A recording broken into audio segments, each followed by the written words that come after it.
America's funniest people, and he's open for Jimmy Walker. Guys, give it up for Bill Russ! How you doing, man? Everybody, can we go for what? Give it for what? Great to be here. I want to tell some friends of mine told me that I'm doing a show tonight. They're like, hey man, break a leg. Hey, you're doing a show? You're doing Cozzy's? Hey man, break a leg. So I'm hoping next time I see him, they're going to go, how's the show? I go, man, it went great.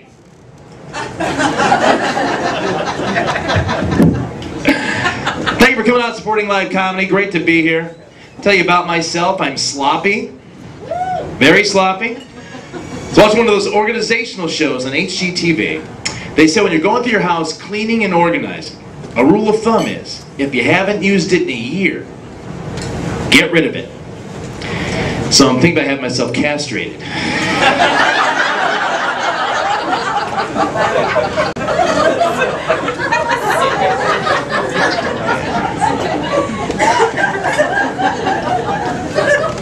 Tell you about myself in my early 40s. Guys, as you get older, you gotta take care of yourself more. You gotta go to the doctor. I've been doing that. He's been telling me what exercise to do and what to eat. And now his office keeps calling me back. He keeps wanting me to return. I think my doctor has a crush on me. And I'm like, really? You let a man stick his finger up your butt once. He thinks he owns you. I mean, these eye doctors. Is that better or worse? Tell me, is that better now or worse? Tell me, is that better now or worse? Come to Walmart today, and right by the exit, they had a table set up with a sign that said, vote for the best cashier. I'm thinking, best cashier? What do you look for, you know? So I went with 74-year-old Earl. He not only gave me back too much change, he forgot to ring up half my shit. A while ago I got into debt real heavily, had to borrow some money, and I saw this ad, you've probably seen it. It said, bad credit, no problem. Well, 3 months later, apparently there was a problem. They seemed really surprised I couldn't pay. I'm like, you knew my history? I'm like, what the heck were you thinking? Loaning me money. In fact, I got a letter from them the other day that said, final notice. So I'm just glad that's over.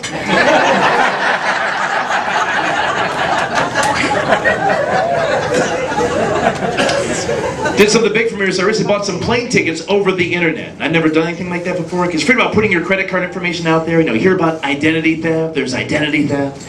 But then I got to thinking, well, hell, if someone steals my identity, they'll have bad credit too. A friend of mine got his identity stolen. His score went up 4 points. The plane tickets I bought over the internet, a couple years ago I went to Ireland for the first time. It's my first time going to another country, and I went to Ireland. I have an American friend of mine who lives there. And my first night there, my buddy and I were walking through the streets of Dublin. And we're walking through, and I hear this tapping on a window. So I hear this tapping, I'm like, what the heck's that? So I look, and there's a school bus with all these Irish schoolgirls trying to get my attention. So I'm like, what? I look over, and they're holding a sign up to their bus window.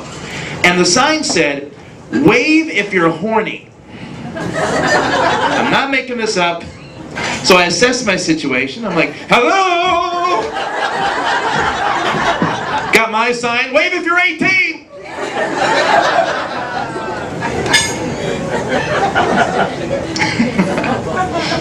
I'll say about this, if I was a hairstylist and had like a rude customer or someone who didn't tip me, I think I'd sweep up all their hair and then sprinkle it at crime scenes.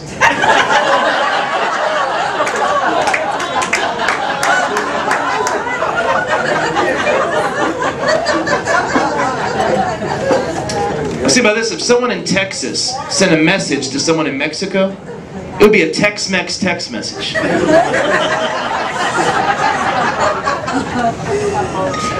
These are just thoughts I have. I feel sorry for gay homeless people. They don't have a closet to come out of. I saw this in the newspaper, a homeless man was given 10 years in prison for killing another homeless man. Now I think, is that the right punishment? Remember that's out in the homeless community, you know? Hear about Fred? He knocked over Charlie, got a place to stay and 3 meals a day for 10 years. Sorry, I gotta do this.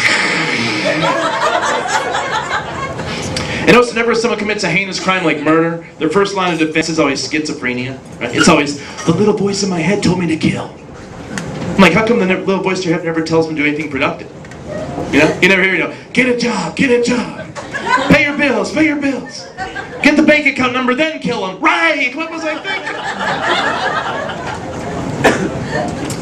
I don't want to brag, but my car just passed inspection. Huh? Most people like to brag, check out my Lexus. I'm like, yeah, check out my sticker. And now they got new car smell in the stores, right? New car smell. Who falls for this? I've got 220,000 miles on my car. It's covered in rust. Has original bumper sticker, re-elect Reagan. You know, what idiot? Hey, Bill, new car? I just got my blinker fixed the other day. Thank God for that. Past 2 weeks, I had to drive straight. I was driving on the road the other day and I got behind this white truck. On the back of the truck it said, Freeway Accident Response Team. Have you guys ever seen this before? I had never seen this before. Freeway Accident Response Team. First of all, their initials are fart. And I'm like, Freeway Accident Response Team. I'm like, So I slammed into them. See how they respond. They were pissed. We're the dog owner's house. Dog owners? Alright? What kind do you have, miss? Miniature pincher. I think the toughest part of having a dog is probably the initial training of the dog, especially the potty training, right? I chose a somewhat unorthodox approach. I thought I would lead by example.